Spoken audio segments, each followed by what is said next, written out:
yeah, it's challenging. It's survival mode for hospitality at the moment, but it's the great time to actually get in. That's always what we think. Current social media climate, right, is too noisy. I think people like something genuine, like something more personal. And the more real you are, I think it would stood out. Exactly. I think AI is unavoidable. Like, you like it or not, you have to embrace it. I actually look at the potential.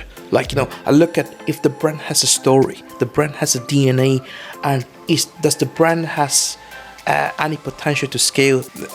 They become upset and become aggressive. Like, we need to ring the guards to get to intervene. Like, that's the testament for the business. Like, the traction, for the brand.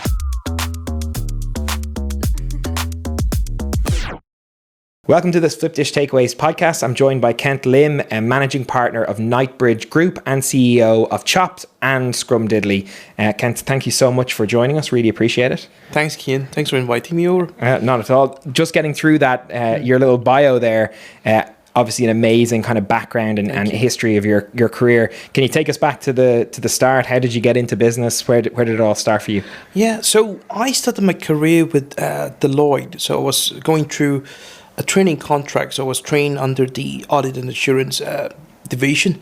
So I came to the country back in 2011. So I was doing my final year degree in accounting finance in Dublin. So, it happens. At that time, I didn't even, wasn't expecting anything, because it was just after the economic crash and unemployment rate is still very high. So I didn't have much expectation, but I just happened to get into the mid-round recruitment round and just landed a training contract with Deloitte in Dublin. So took it up, spent my 3.5 years through consumer business audit. I think that was a great exposure, because working with multiple different industry, there's tech, there's manufacturing, there's retail, there's everything. And after my 3.5 years contract, I kind of moved on internally in Deloitte to corporate finance. So that's how I get to know a lot of the country top receivers, liquidators, insolvency practitioner, and that actually helps a lot in my current Knightbridge investment strategy, because it's all property related and it's all this kind of off-market transaction, off-market opportunity. So after my 5 years in Deloitte, I have always been wanting to kind of go into business. This is something, inside myself, when I was a kid, so I remember when I was back in high school, my first business venture was to launch a school forum. So I remember at the time, that wasn't even Facebook, that was Friendster. If you remember Friendster? Wow, yeah. Yeah, it was the time of Friendster, and forums is a big thing. People could hang on forum for hours a day. So I started a school forum. So I went to a big school, there's 3,500 students in that school. I started our internet forum. So, and even the way I launched the forum was so interesting. So, because it was a private school, was very strict. It's almost impossible for you to do any marketing. So what I did was I just get someone to design a poster. I pay someone I was in Form 5, 5th grade, and pay someone in the second or first grade. And get him to actually, during the recess time, so he asked him to actually go to every class to stick the poster on the notice board, on every classroom, every toilet door. And I got into trouble because we have a disciplinary department in the school at the time. And so what happened was they actually go to class by class and take down that poster. But it's actually helping us to... Great marketing. Great marketing. Is, you know what I'm saying? Because people might not even notice the poster, but because when you're in the class and all of a sudden someone come in, take down the poster. So it was a massive successful launch. So we so the way forum works is depending how active the user are. So at one point we were the top 3 most active forum in the country. So I happened to get this kind of game sponsorship. So any games they want to advertise, they would knock onto your door and say, can I put a game banner on your forum? So that's how I started monetizing the business. And also I plug in some, because it was built on a kind of off-the-shelf Discuss. I remember the versions of Discuss. So they have this kind of mini plug-in game, but you could actually top up with credit. So I plug in some games, mini games. And what happens, I open up the credit top-up features. So we have a mini convenience store next to the high school, and like so anyone who likes to top up, they just go and pay, put on their forum ID, pay them. So like for example, if they top up by €10, I give the convenience store 15 cents commission. I pocket 9.50. So I created so there's a flash sheet on forum, like anyone who has played forum before, this is kind of batch, like we create some really nice batch. So I sell it. It could be once off, it could be a Monday renewer. So and we created VIP positions as well. So basically anyone, like for example, there was a VIP knighthood, so basically there's only limited to 10 position, so people pay for like €50 a month just to have it, and like because it's that kind of psychological, like once you have it, if you lose it, like it's a status it's thing. a status, yeah. And because I went to a private school and all these wealthy kids, like what I'm saying, so at that point, I was actually making a very good income, like equivalent to any fresh grad, like a monthly income, and I was like 15, 16 at the time. Wow. So that was my first kind of successful, taste in the enterprise. And like, look, my dad, my family members, they also in business. So I was inspired by a very young childhood time. So anyway, so fast forward, like the reason I kind of went into accounting and finance is like, I know like I always want to get into business, but I would want to do a college degree anyway, regardless. So it's like, okay, what should be the best course, or like that would be a great kind of complement to the future. So it's like, okay, let's do accounting and finance. Though like I'm not really interested in accounting, let's be super honest. But I do think like the accounting and finance kind of background and degree do help like in business decision making. Definitely a great help. And I was thinking, yeah, it could be a profession that I could always take it like a fallback cushion, So because I'm qualified, I'm registered as a chartered accountant. So post Deloitte time, so I'm looking to the market, like what I could start, put my hands on. So naturally, hospitality is one of the kind of easier, like lower benchmark. So I was taking up some minor investment in a few brands. Like I think the first one was I was involved in Cosmo. It was a UK chain, and they were opening up the first branch in Leafy Valley. So I helped, like I was investing, in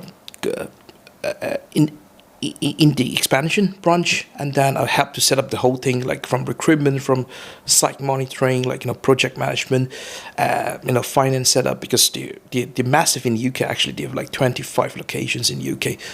That's the first branch of the UK. So I was fully involved. But I was only, and that's actually how I get to know my current business partner in Knightbridge. So Bok Liang he's actually the co-founder of Cosmo Restaurant Group. That's how I actually get to know him. I was involved in in the Cosmo expansion for like 18 months. But like, I feel like that's not really what I want, because they're already a massive group. Like I want to have a skin in the game, what I'm saying? Yeah. I want to be able to make a difference, make an impact. I feel like I'm only part of massive group, so I kind of slowly fade out, from that involvement. Then I was looking to the market. At that moment, Chop was, was at the peak, like because I remember. What year would this have been? What year? That was 2017. Okay. Yeah. So what happened was I took up one of the site in Smithfield as a franchisee. So that's my first involvement with Chop. Okay. So what happened was, like, I'm never a salad person. So never, like, no, if we dine out in restaurants, like I never order salads, like, what I'm saying. So but interestingly, Chop is the first salad that I actually queued up. It's a long queue, always a long queue, and it's expensive at the time. Like, Chop is getting more affordable now. Like, but that I remember it was like $7.50 a salad, but like $7.50 back in 2016, 17, that was very expensive. So it's expensive. I enjoyed it. I actually like it. I was like, well, this is something. What I'm saying.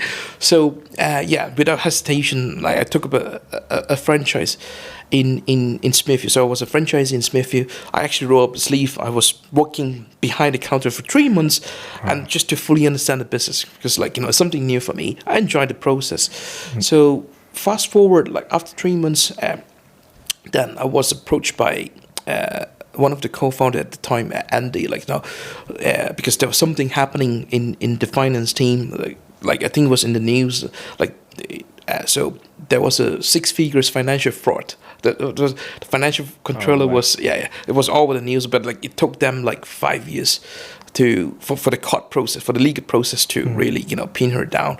And so I went in because I went in and kind of overhaul the finance function, set up the internal control, like kind of basically set up the whole finance team. I actually enjoy the process, you know what I'm saying? It's something I used to do. It's my kind of comfort zone. And then I was like, because of getting involved in the head office, I was like, I actually got a huge interest in the franchising sector because it's such a niche industry.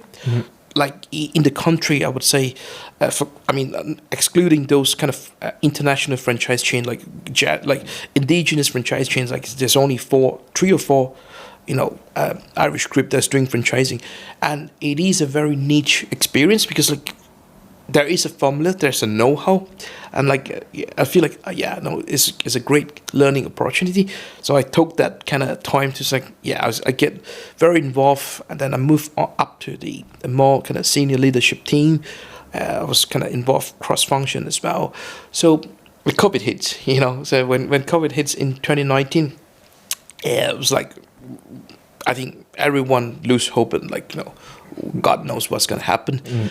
And then, in fairness, we reopened up very quickly 5 months later because I think we fall into the category I don't know if there was a restriction saying takeaway you can actually reopen easier than restaurants in it. So 5 months later, we reopened.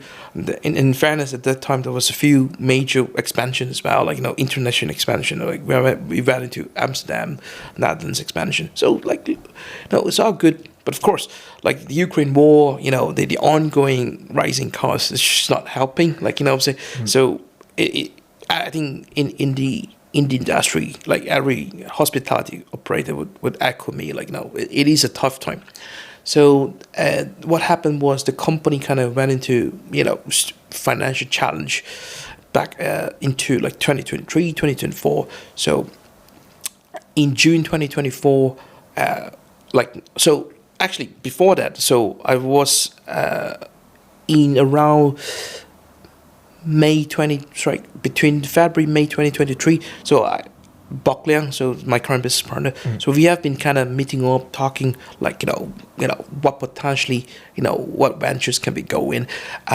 Interestingly, how we formed Knightbridge Group back in around May 2023 was because we have a lot of mutual friends, mutual contacts that is currently in the country. So what happens they come to the country through the IIP, the Golden Passport Scheme. They donate put in $1 million or have at least 2 million net worth, move the whole family over. So there are at least 700 families residing in Dublin, as the posh darky area, the Larry Foxrow, they're all around that area. So they brought, apart from bringing the whole family relocated to the country, they also brought money. So most of these families that I know, on average, at least they would worth 5 million to 50 millions, or sometimes even more, but the standard would be around average 7-8 millions net worth, cash rich. Okay. So what happens, because the financial system, even the company law, tax system in for them back in China is completely different to Ireland. But the good things, because myself and Bok, we are Malaysian heritage, but we are bilingual, so we speak Mandarin very well as well. So we kind of understand the culture, apart from knowing the language, kind of understand the culture, because most of these kind of Far East investors, they are very skeptical. Regardless how rich they are, the trust and friendship has to be built over time. You don't go in crashing and then expect they write a check $1 million to throw into your funds. Doesn't work that way. Okay, so how we started was we were just doing nice gesture, doing them a favor, helping them pulling strings and friendship was built over time, and like a few investors just happens like what are you guys are doing? Like at that moment, Bacchus has been doing boutique development, like he's been acquiring sites, like building apartments, like an acre land, 2 acre lands, like chuff units, that kind of stuff, spinned up to local council, AHB. So that's what he has been doing, and then like a few close friends just say, can we tag along? Can we join you? Like, so that's how slowly, we from Knightbridge, and between myself and Bob say, look, we have the knowledge, we have the expertise in this area. These people trust us. Like, we can actually build the private equity funds and focus on social housing development, refurbishment, property development, investment, that kind of stuff. So that's how exactly Knightbridge was formed. And then, like the original intention when we formed Knightbridge is purely social housing, property development, investment. We never thought about hospitality, to be honest. But when opportunity arises, like we do think when there is a chaotic moment, there's always an opportunity. Yeah. So, and that was exactly the same when back in 2011, 2012, like, when after the crash, like you would get into locations that you never get into. Like, I remember people were paying a premium, $500,000 premium just to get on a lease into Grafton Street. But if you look at Grafton Street, Henry Street at the moment, it's all vacant. Like, what I'm saying? So, I mean, depends on how people were thinking. So if you were fast forward visionary, like you would actually get into Henry Street right now. or Grafton Street right now. So that's our thought process as well. Okay, yeah, it's challenging. It's survival mode for hospitality at the moment, but it's the great time to actually get in. That's always what we think. So we end up, so like opportunity rise, like we were offered, like, do we want to scoop up chop the whole thing as a whole? And like, and myself and Bog, like we just ran through. We say, yeah, like it is challenging because like it's not about the price tag. It's more about after acquiring the brand, what's the plan, what's the vision for the brand, how do you revitalize the brand? It's the post acquisition investment. And we realized that from day one, like, it's not an easy game because the brand has been around for 12 years. Like, turn around a brand that after 12 years is not easy. Yeah. So we took the leap of faith. We acquired Chop in June, and 27th of June 2024, remember that. So we took that, and in fairness, like now it's May, like it's almost a year post-acquisition. In the sense we have done quite a lot. We have rebranded the whole Chop. Apart from just rebranding, we also have worked with external consultant, revamp the whole menu offering. So the moment, like, if you walk into Chop, like it's completely different now because it's no longer just salad wraps. Like we have extended a wide range of one rice bowl, sweet potato plates. We even came up with a launch of acai range. It's like, in fairness, we're quite confidently saying we could be the best acai in town in product offering. It's not, not just, it's not, in fairness, like I know the lads from Oakberry anyway, like I know. You're gonna start an internet beef with them here now. No. Like, Nick told me is the one of the lads that I know from Oakberry. We're friends, like, but like look, like acai has been a market for long. Like, in fairness, Chop has been offering acai like 6-7 years ago, but there's more hot scoop. So what we did at the moment is actually soft serve. So it's a soft serve product. It's actually brilliant. You have to try it to believe it. Yeah. So anyway, at the moment, so apart from just a new menu offering, like when I look at the brand, it's like, okay, why it was such a cool kid in the block like 12 years ago? Of course, like, there's more competition coming up. Like the taste palette has changed. So I think there was kind of very little investment or love or care that goes back into the brand under the previous ownership. So when we took over, like, the first thing that, I vowed to myself is like, no, that brand has to be given pour, like extra love and care and investment. So basically every deli items, every dressings, every component has been, deeply thought about. So everything has been elevated. And I also believe innovation and all this investment is an ongoing thing. It's not a once-off. So I'm still continually kind of throwing innovation and improvement to the menu. Like, for example, like the way we marinate the chicken, like from next Monday onwards, we would have elevated version, and we're also introducing hot sauce at the moment, hot dressings. So we're coming with a satay, warm peanut satay dressings, black pepper dressings, and smoked red pepper sauce. So that would be another game changer. But what I'm trying to bring out is like, I believe like the innovation can't stop. Like it has to carry on, and that's how you stay competitive from an offering perspective. So that is Chop, and then so that was June 2024, and back in September 2024, it's only 3 months right after the acquisition of Chop, we have been offered to look at Scrumdiddly's. So Where did you get the time for all this? Yeah, no, it actually just came like along. Like, so what happened was, Jonathan Parker, who is a business development director with Chop for 10 years, so he was also acting as a consultant for Scrumdiddly's, for the original founder Darren and Jenny at that time. So like I think what happened was Scrumdiddly's fell into SCARP process back in September, and then actually not September, like early 2024, and they were looking like BDO, the corporate finance firm, was looking for an investor. So Darren Jenny approached Jonathan and say like if Knightbridge would have an interest. And to be honest, when I look at the Scrumdiddly's in the beginning, I wasn't very interested. Like, it was like, yes, I was like, because I'm not a sweet tooth. Like, I don't really go for ice cream. You know what I'm saying? I was like, oh, like even people around me, I was like, you could have just bought an ice cream. I'm sorry, you could have just come up with your own ice cream brand, one by one. But like actually, after deeply researching and kind of looking into the business opportunity, I have a different thought. I say, no, this brand has this magical vibe. Like, no, yeah, this brand has something, because when I look at the market, a lot of different brand has come up, because actually, ironically, Scrum and Chop is founded in the same year. They were founded in 2012. Yeah, Weird. yeah. So it has been. So for me, it has tested the market. Like, it has been testing. It has been tested over time. Okay, so from a branding perspective, I have no issue. So what happened was, like, I think it's operation excellence and all those things, because sometimes you can have a great brand, but like it's the execution as the ongoing operations synergy.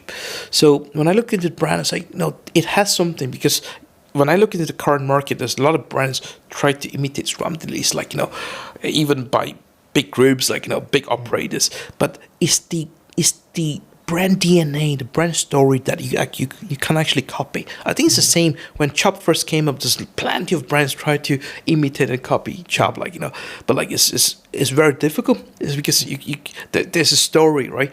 So anyway, fast forward. So since we took over Scrum, it has been magical. Like, in fairness, we have lined up 6-7 standalone franchisees in the pipeline.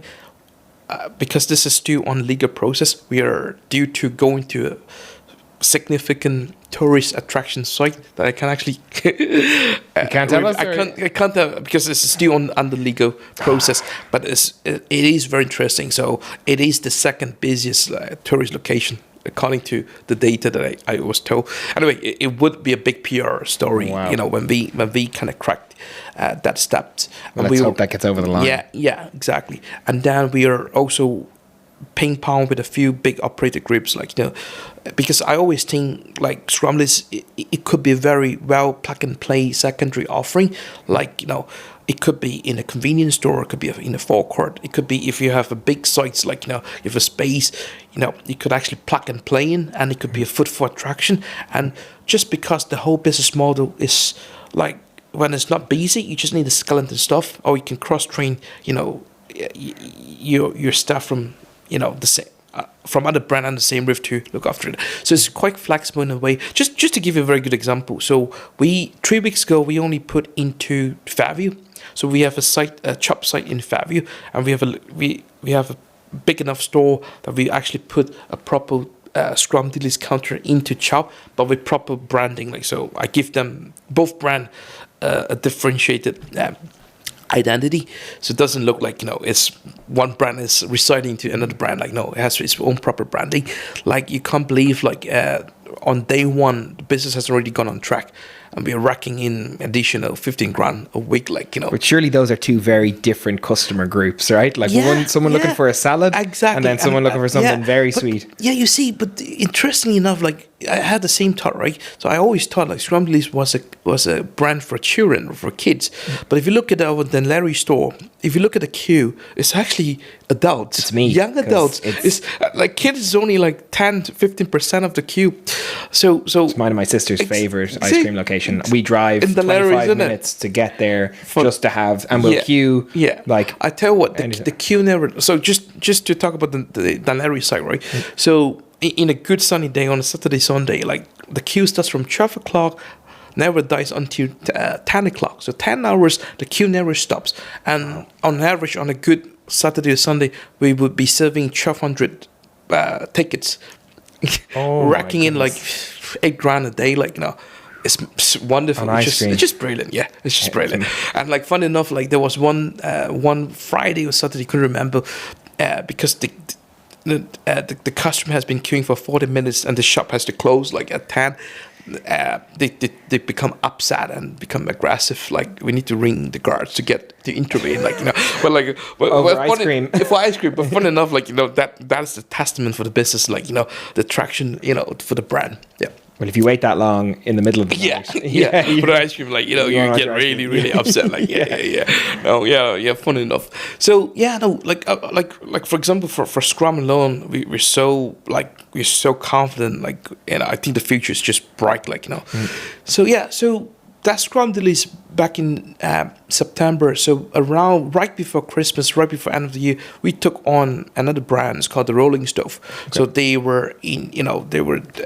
they were actually founded by two young lads like John and Chris, like, you know, in Donemite. Like, they have a truck and trailer in the North Dublin area. The few food critics came over before, and they were being quoted the best smash burger in the country, probably.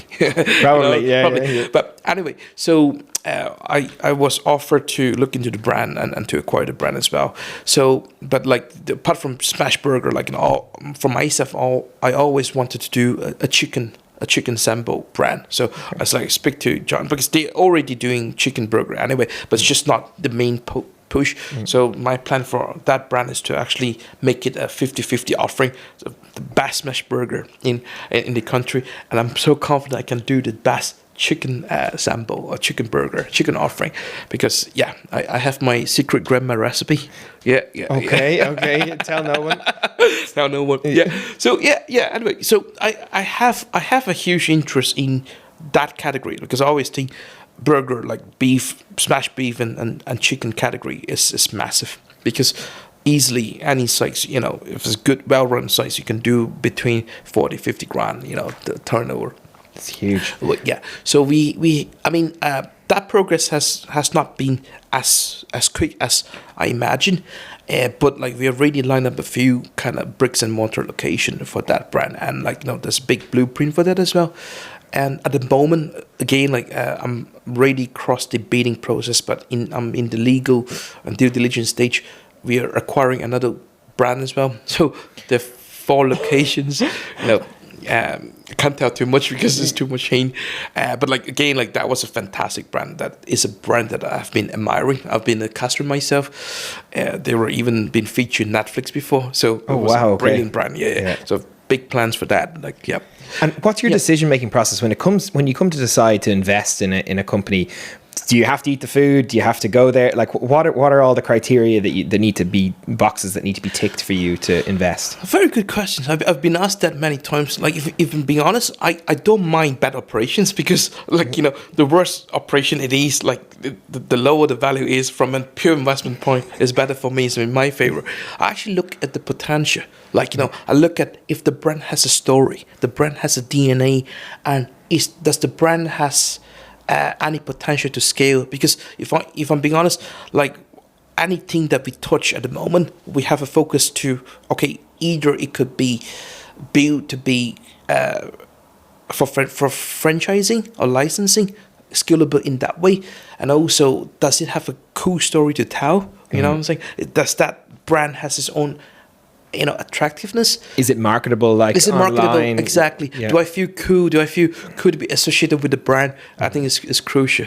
Yeah. It feels like if anything needs to take off these days, or for something to take off these days, it needs like a viral video, or it needs something like an influencer to come along and say, this is the best smash burger or burger in Ireland. Yeah. Things like that. Do you look at the potential of that and say, okay, well, this could be that? Or Yeah, I think it's multiple. Yeah, that could be one of it. But I would say it's really, what's the brand proposition? Like, any unique selling points.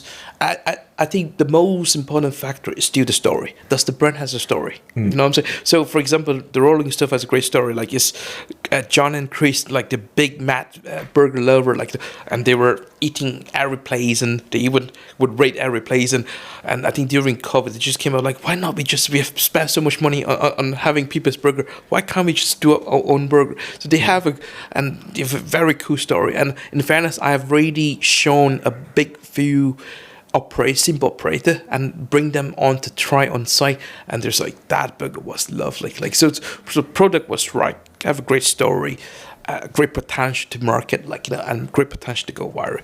And our expertise would come in from an SOP, the operations efficiency, synergy. That's our job. Like, I don't expect them to be great in those areas. You know what I'm saying? They do the food. They, for me, it's the great brand name, great story, and potential in that. And yeah. And how does the relationship work then? When you invest and things like that, is it very collaborative with them? Are you making all the decisions? Like what? Yeah. So being honest, like in most of the brands that we got involved, we would have a controlling stick because sometimes original brand founder or owner, they have their own fantasy of their own brand, and sometimes they're very protective, So we are going in with a professional team, to support and to kind of educate them to, okay, how do we build this business? But I can't spend all my time to convince people. I need to be the controlling party. So I keep them on the innovative and being the brand ambassador, because that's what they great, from day one. So I would try to, from an operation, strategy, decision making, commercial decision, we would be making the shot, but from a brand vibes direction, man innovation, I would always listen to the original founders. That's how we collaborate. It's great. Yeah. And any trends that you're seeing lately? Like, do you see what's the next big food business or food type? Is it, obviously the ice cream is big. Yeah. Smash burgers have come out of nowhere in the last couple of years. Yeah. What's the next thing that you see, or is there any particular type of business you'd love to invest in next? I have no specific kind of target, but I've seen like the pizza scene is very interesting. Yeah, you have all this different square pizza, like focaccia pizza, the Detroit slice pizza. But you see, I don't know. I'm still being very observant. So I'm still looking, because for me sometimes, if you remember, a few years ago when the whole O'Connell Street, all the high streets with all 5-6 donut brands. If you remember that, they don't last for 2 years. So I'm not saying the pizza is the same thing, but you never know. Is that just a few, or would that actually kind of withstand time testing? Always say so. I'm still very kind of adventurous. I'm not saying no to new category, but if there is significant investment, I always let time tell the story, because just for example, Scrumdiddly has withstand the 12 years of history, it has been there, has been around, exactly. I'm interested about seasonality with a place like Scrumdiddly's. Is that something you struggle with? Is it do you close for a couple of months? No. How does that? Yeah, so that was a great point. So. And when we took over Scrum, I realized, okay, it can't be just an ice cream brand. So we have kind of slightly repositioned the whole thing. We have add on acai offering. So every Scrumdiddly is offering an acai. And the next big step is I'm putting in frozen yogurt. So already done the plate cost product development. So in the next big launch in the location that I mentioned, big site, we would put in frozen yogurt as well. So all of a sudden it becomes from ice cream brand to a dessert brand, and it's full range. So for myself, to be honest, I can't finish the whole scrummy tubs, like, because it's too much. It's too sweet, like, you know what I'm saying. And for me, it's like, but I'm a big fan of frozen yogurt. At one point, I even tried to bring in Yao Yao, the Spanish brand. They don't exist in the UK and Ireland, but they're big in, you know, Europe's and a lot of Far East country. So I was even approaching the owner, like, it was only not a big price tag to bring them in. Anyway, so I'm always a big believer for frozen yogurt. It's like it was like when I look at Scrumdiddly, what's stopping us to, you know, offer frozen yogurt? You have the same setup. It's just, you know, addition machine, and the toppings is more or less the same. The sauce is more or less the same. So that's the direction. And since we took over last year, it was September. It was not a great time to take over ice cream business. We went through a very quiet winter season. But in fairness, it was the best winter trade. So what happened was we kind of introduced the hot chocolate s'more. So it's marshmallow around the cups and toasted, like, you know what I'm saying. We have this cookie tray, you know, warmly baked with ice cream. We have pancake, you know, that kind of stuff. And like, as part of the ongoing menu innovation, like, I would like to introduce like this kind of burger ice cream, like, you know what I'm saying. So it was warm and hot on the outside, and it's like, you know, cold in the inside. Winter. Exactly. So it's just knowing how to navigate, like, instead of just saying, oh yeah, we would close down during the winter seasons. So it's just making it all year round, like, offering. But if I'm being honest, we, even without this kind of warm offering, ice cream business is something like you actually make all the money during the good 6-7 months that actually is enough to sustain you for the whole year. You'd be surprised, because the money it makes, like, during the summer season is shocking, like, yeah, insane. Wow. Like, yeah. And then you just you scale back operations. You close earlier then during winter time, like, less staff on. Yes, like summertime we would extend the opening hours to 8 o'clock, 9 o'clock, even 10 o'clock. Like, Dan Larry wouldn't close until 10.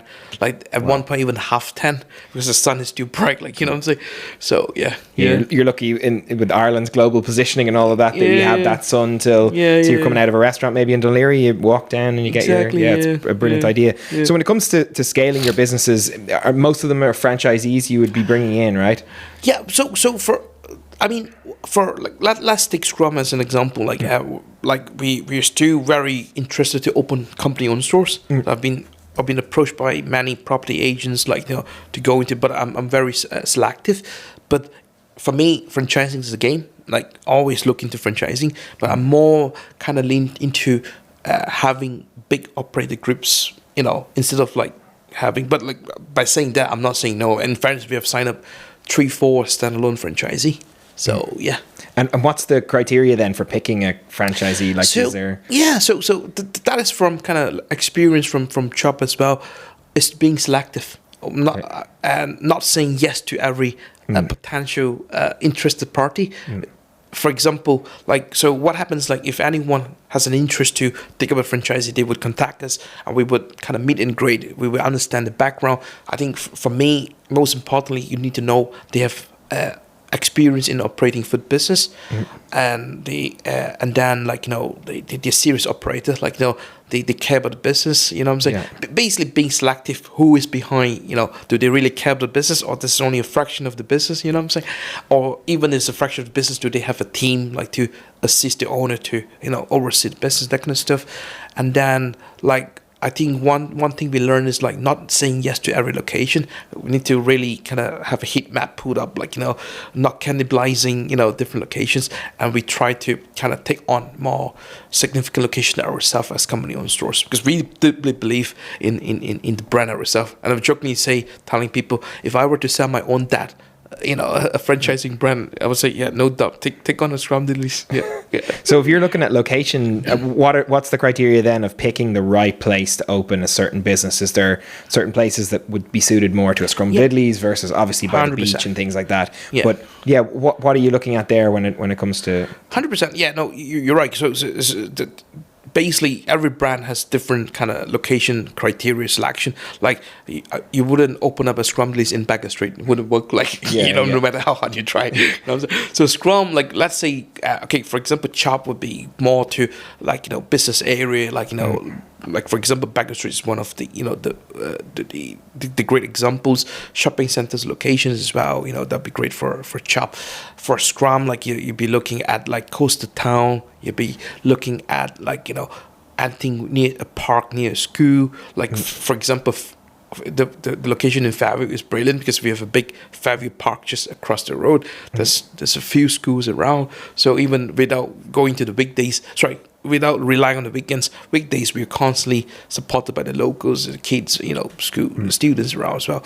So and it's the same like for the rolling stuff when it comes to a burger. Beef burger or a chicken burger, the selection criteria is completely different. And you need to look at those. You need to look at that. areas. Yeah, exactly. We've started working recently with a customer called Per Se. They're in Knockline in Dublin, and they've got. So I remember I went there last Saturday for a meal, and just think the location they picked was so amazing because I don't think there's another restaurant for about 6K in any direction, and they're doing like it was absolutely packed because they're below an apartment block. I just remember thinking like, the business is great, the food is really good, but the location must be such a huge 100%. Part of this because they're not competing with anyone. It's in walking distance of a lot of places, and I just thought that was a really interesting one. For me, any business, regardless franchising or not, is 3 factors: location, the operator behind, the product offerings. If you tick the 3 boxes, you're on the safe side. You're onto a winner. Yeah. Okay, great. So I've got a couple of questions then. So what's the best piece of advice you've ever received in business? In business, I would say, like, as a business leader, like, you need to be very charismatic. Like, you have to have a great vision, and you need to deeply believe the vision yourself. And then, it's basically, you need to even be able to convince yourself completely, 200% believing in it, and allowing people around you to share the vision, share a belief. That's how it naturally motivates people to get buy-in, and then exactly. If you were to go back to your younger self just before you started your business, what would be that one piece of advice you'd give to yourself, or maybe a speed bump you hit, and how would you avoid that going, like if you were to go back again? Was there any big challenges you were like, if I hadn't have done that, it would have worked out easier? I wouldn't really say so, because for me, like, I never, in fairness, like, when I look back, the journey that I took, I never actually regretted any decision made, because I feel like every decision make like has a different outcome, and like has its own opportunity. But if I were to give a piece of advice for my younger self, it was like it would be to I have a son 4 years old. I would have say the same to him as well. Always say yes to an opportunity when it arises. Don't wait for 100% confident. Even you're 80% confident you can do it, grab it first, and you can always figure out how later. Don't hesitate, because sometimes opportunity just arise at that glance, and I think it's always to be ready. I think I put it this way: I think the traditional education system doesn't come with or the syllabus, or doesn't teach someone how to be financially literacy, or how to be an entrepreneur. Because I think this comes back to history as well, because when back 100 years ago they need a lot of workers, so the school education system is designed to train people to take instruction, take orders, get into employment, that kind of stuff. So for myself, I kind of get exposure to Robert Kiyosaki book Rich Dad Poor Dad at a very young age, understanding the concept, not getting to the rat race, understanding the 4 quadrant. I think that kind of opened my eyes or inspired me quite a lot. And that actually leads me on to my next question quite nicely, is that one person you think would be a great guest on this podcast that you've met or interacted with in business, who you feel has a lot of words of wisdom for the hospitality industry? It's a great question. Would be one of my good friends, and I would call him my kind of life or business mentor, Colin Bury. So he's the MD of Killings Food. So I know him because he is a supplier for our business, but I get to know him kind of at a more personal level, and he was the first one who rang me when he saw the PR story that we cracked, acquiring Chop. And every lunch session that I had with Colin is always great word of wisdom. So Okay. if I were to recommend someone, definitely I would say Colin Beery would be one of them. Yeah, 100%. Amazing. Yeah. And this is one I ask everyone: death row meal. What are you having? What's your go-to? Jesus, that Romeo, yeah. Never think about that. Yeah. I'll say a warm, nice meal prepared by my mum. That's the first person to say comfort food. Yeah. Love that. Okay, Yeah. that'd be a nice way to go out. Isn't it? I love that. Favorite restaurant in Dublin? Ooh. I know you're going to upset some people now. I know. Look, you see, to be honest, I would without hesitation answering that question like 5 years ago, because I call myself a foodie. I call myself a food critic. I have the best restaurant for every category. Yeah, in a note section on your phone or something. Yeah. Yeah. Well, it's a tough one. Like I actually don't have a best, but I have a best for each category. Put it Okay. that way. Okay. Give me a best for one of those categories. Actually, good one.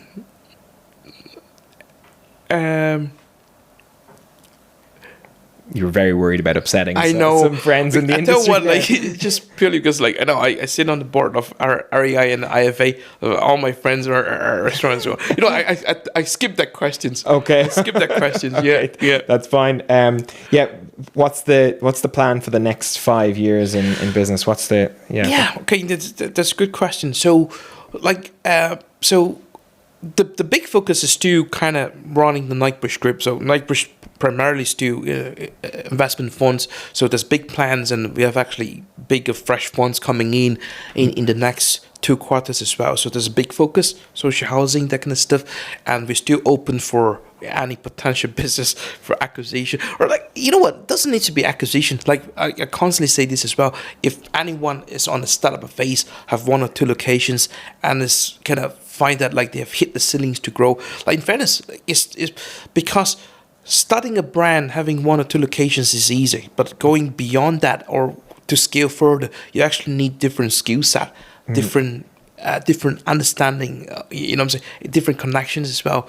And, like, we would love to collaborate, like, with this kind of indigenous startup brands, like, if they have ambitions to grow and they can tag along on the bigger family.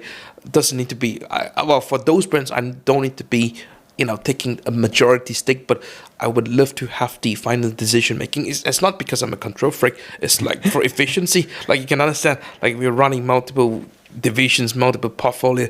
I can't be, negotiating with every having a bottleneck or trying to convince someone to why that's the best decision. So that's one part. And for Chop, like, apart from doing the rebranding, the new menu, I have a big project on Chop actually, and that's the golden nugget that motivates us to actually acquire Chop in the first place, which is we are trying to launch the retail range products for Chop. So just to give you an idea, like, so what retail range means, so one big category could be the healthy fitness ready meal, so the likes of all these big brands in the market, and then like Chop branded sandwich wraps, salads that could be listed in Spar, Centras, all these forecourts, Chop cold pressed juice, Chop protein bars, Chop dressings.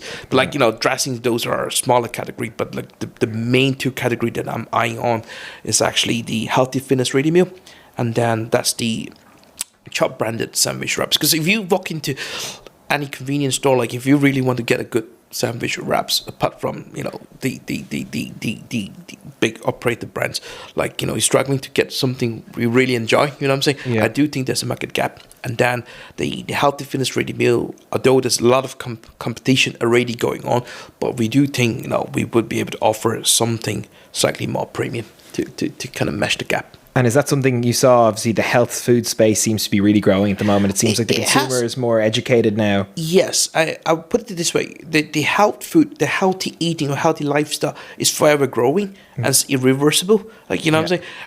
But you see, it's still not the mass market. If you see what's the biggest queue, still McDonald's, still KFC, you know what I'm saying? But that category is forever growing.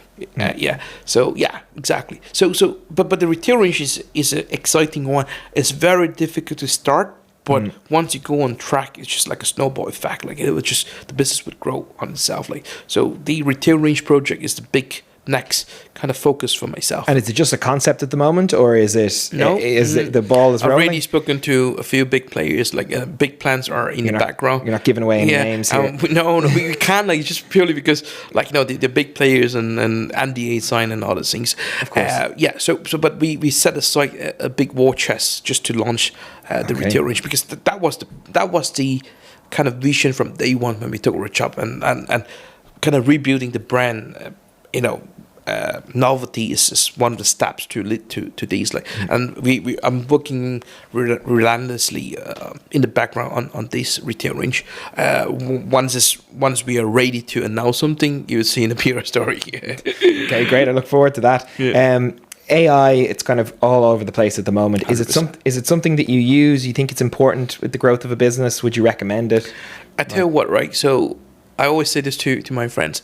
The best subscription I've ever paid is my ChatGPT, like the $20 a month. Like, I'm a big believer in AI, and a lot of people were kind of afraid of AI is going to replace human. No, like I think you need to embrace it, and I think it's for everyone, because AI is a tool that actually helps to maximize efficiency by 10-fold, 20-folds, and even I can see, like, in our day-to-day, the marketing side of things, like, the this kind of content creation, visual creation has been evolving, like, has advanced for 10 years, if you know what I'm saying. Yeah. And even from a day-to-day perspective, I'm heavily using a lot of different AI tools to kind of maximize my efficiency, like, you know what I'm saying. So I think AI is definitely the next big thing. If I were being kind of asked to invest into tech, like, AI is something, I would without hesitation, if the business concept is right.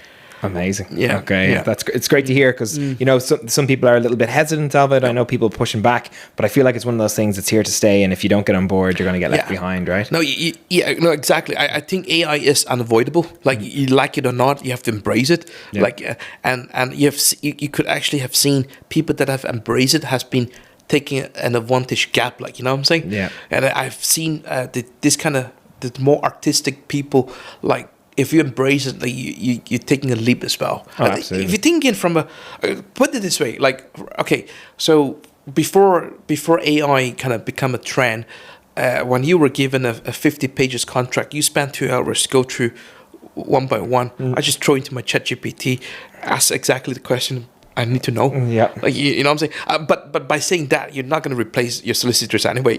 When you're drafting a contract, when you're reviewing a legal agreement, you still need the service. It's just, it's helping your life. Like, you know what I'm saying? When I was speaking with property agent, they throw me ahead of terms, or, like, or if I were reviewing an old lease, I want to bring up to my speed, like, you just throw into AI and it's like, give me the summary, that kind of stuff. Or even cross-checking stuff, like, just a very good example.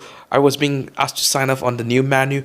Like, my marketing people sent me. I just throw the old, like, the new menu straight away. All the typo, anything, sense check, all being being kind of surfaced. Like, it's just amazing. brilliant. It's amazing. Yeah. And that's only a fraction. But if you understand, that's only a fraction. Like, you'd be amazed, like, how much AI could actually do. Oh, absolutely. Like, my role within Flipdish is educating customers on how to use our product, but a lot of it is kind of giving business advice as well. And one of the things I always say is, if you're a single store, like kind of mom and pop style quick service restaurant, AI is like another employee that you don't have to pay. It can analyze your reports. It can put together marketing campaigns for you. There's a bunch of things that it can do for you that you would have to pay somebody that out of money that's very, very tight in the I would food say industry. this way.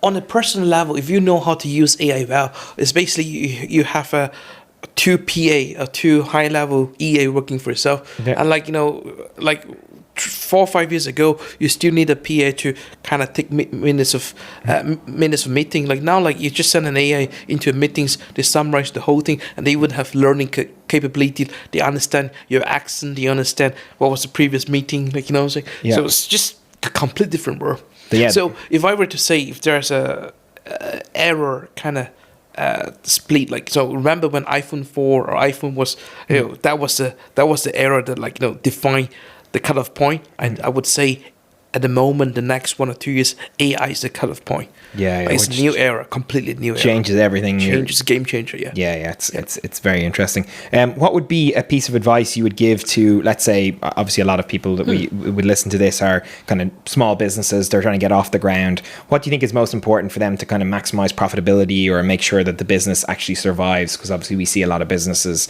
go out of business in quite a quick amount of time. Anything they should look at in those early years? I would say the devil is always hidden in the smallest kind of fine details. Is attention to details. I think that is the one common pitfall that like a lot of business owner has neglected. Like I think especially like for example for myself, coming from an accounting and finance background, that helps a lot because I'm a attention to detail freak. Like, I always look at the smallest things, and you'll be amused, surprised by like, how you can actually spot things in the finest details.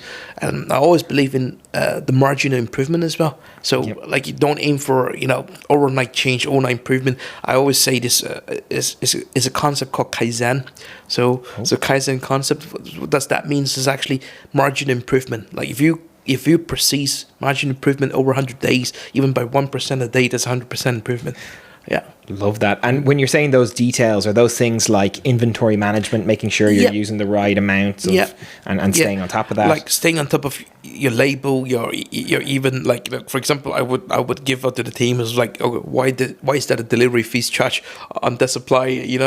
Small little things like or even kind of looking through the P&L, like what are the potential cost saving items, like so it's really kind of knowing the figures behind the business. I think a lot of business owner or founders, they are very visionary. They like the exciting things, but like they neglect what's most important thing is the foundation and what's supporting the business, the line by lines. What role does social media play for the businesses you're involved with? Like, do you see that as a crucial part of your kind of marketing strategy? 100%. Like I'd say food offering, food brands is all social media game.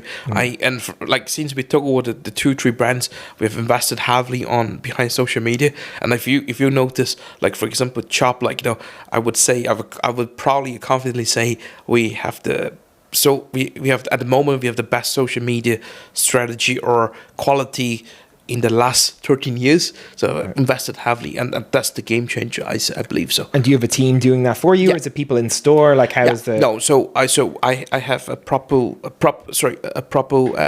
marketing team, and we work with outsourced content creation, so really high quality kind of content creation as well. Yeah. And do you see a role for food influencers? Every time I speak to 100%. A business owner, they either love or hate food influencers. I wouldn't say you love or hate. I say it's compulsory, but it's only part of the strategy. Like I've seen business or food brands that overly obsessed with using influencer. Like that is only a strategy. Like you know what I'm saying? Section of, exactly. Yeah. And to be honest, like yourself, when you're on social media, the food influencing area is overly crowded. It's overly noisy. Like I'm not gonna point names, but some food influencers, they can see 20 stories a day. Like if you know what I'm saying. How are you meant to keep up with exactly. that? And what is the waiting? There's no waiting. Like, you know what I'm saying? You could see the same influencer promoting 3 different pieces of brand. Like, so what is influencing? But don't get me wrong. We still use influencer, but like it's only part of the strategy. It's like, to bring out a certain message or to launch a new category. You know what I'm saying? We work with influencers as well. But I wouldn't say, because a lot of people thought social media and influencer, that's the way, like that's the formula. It's only part of the strategy. Like it's just set a tone of voice, it's just set the persona, like who you want to target, and it's a long-term, short-term strategy, because influencers always short-term. It's like from a long-term strategy, how do you build your community? How do you build your brand engagement? The brand feels, like, you know what I'm saying? And it's not always just about posting pictures of your food and stuff like that. It's more about like you said earlier, it's about the story of the brand and letting people know that, right? Exactly. Like all the collaborations that you're doing, like for example, on our brands, we would be working with run clubs and, building a engagement community. So, yeah. Okay, that's a really interesting way to approach that. So target the people. So again, obviously you're very lucky you're in the position where you have marketing teams.